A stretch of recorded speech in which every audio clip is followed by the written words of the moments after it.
నమస్కారం. మీరు చూస్తున్నది స్పాట్లైట్ టీవీ.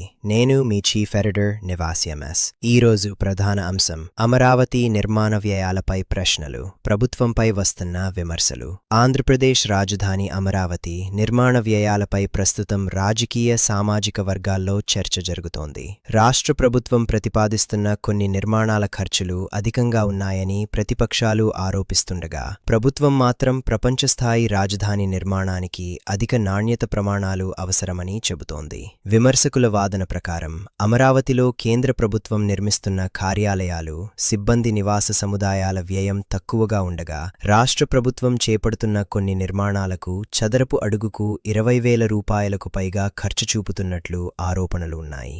సాధారణంగా దేశంలోని పలు నగరాల్లో ప్రభుత్వ భవనాల నిర్మాణ వ్యయం చదరపు అడుగుకు 2,000 రూపాయల నుంచి 5,000 రూపాయల మధ్య ఉంటుందని, ప్రీమియం ప్రాజెక్టుల్లో అది 8,000 రూపాయల నుంచి 10,000 రూపాయల వరకు ఉండొచ్చని నిర్మాణ రంగ నిపుణులు చెబుతున్నారు. అయితే వ్యయం ఎందుకు పెరుగుతుంది?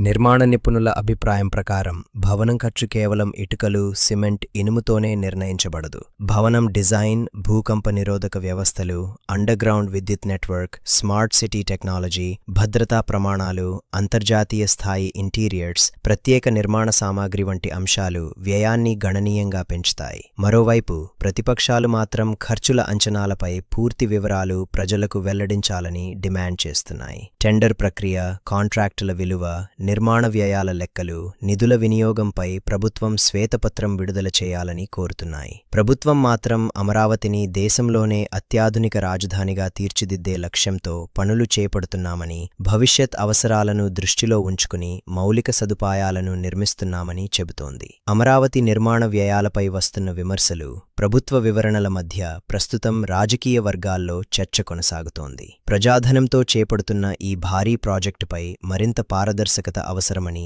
పలువురు అభిప్రాయపడుతున్నారు. ఇదే అమరావతి నిర్మాణ వ్యయాలపై మా ప్రత్యేక కథనం. మీ అభిప్రాయాలను కామెంట్స్ ద్వారా తెలియజేయండి. ఇలాంటి మరిన్ని విశ్లేషణాత్మక కథనాల కోసం స్పాట్లైట్ టీవీను సబ్స్క్రైబ్ చేయండి. నేను మీ చీఫ్ ఎడిటర్ నివాస్ ఎంఎస్. మళ్లీ మరో ప్రత్యేక కథనంతో కలుద్దాం. నమస్కారం.